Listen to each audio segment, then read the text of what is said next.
Schauen wir noch mal auf die militärischen Erfolge derzeit der Ukraine da rund um die Region Kursk. Das hatten eigentlich alle Experten, mit denen wir auch hier im Studio gesprochen haben, nicht angenommen, dass es gelingt, sich so lange festzusetzen.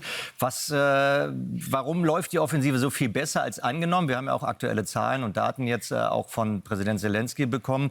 Und wie wird Moskau jetzt versuchen, zurückzuschlagen? Denn Moskau muss ja reagieren auch. Es hat so gut geklappt, weil offenbar der Täuschungsplan ganz genauso komplex war wie der Operationsplan. Und weil die russische Seite total unvorbereitet war und auf diese Weise so überrumpelt werden konnten. Es sind die Kräfte mehrerer ukrainischer Elitebrigaden dort im Einsatz mit Kampftruppen, aber auch mit Logistik, mit Unterstützung, mit Medivac, also Verwundeten, Evakuierung, mit elektronischer Kampfführung. Und auf russischer Seite gab es keine Vorbereitung, außer vor vielen Monaten mal angelegten Schützengräben.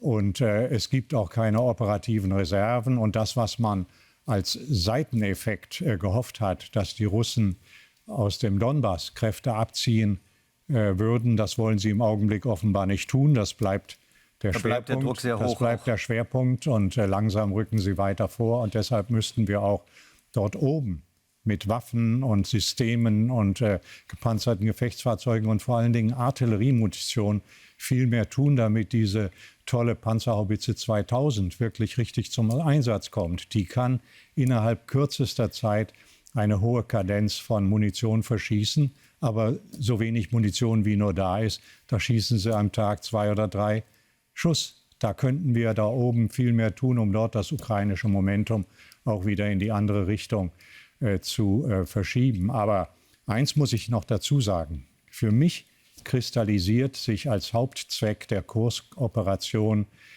heraus, was Selenskyj und seine Militärs mit Pufferzone meinen.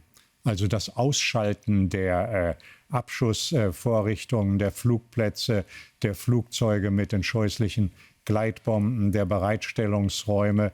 Und das ist etwas, was man viel risikoärmer hätte erreichen können, wenn wir die richtigen Systeme geliefert hätten und wenn wir nicht diese absurden Beschränkungen gegen die restriktiven Auflagen gegen die Nutzung weitreichender Systeme auch auf russischem Boden jenseits der ukrainischen Grenze genehmigt hätten.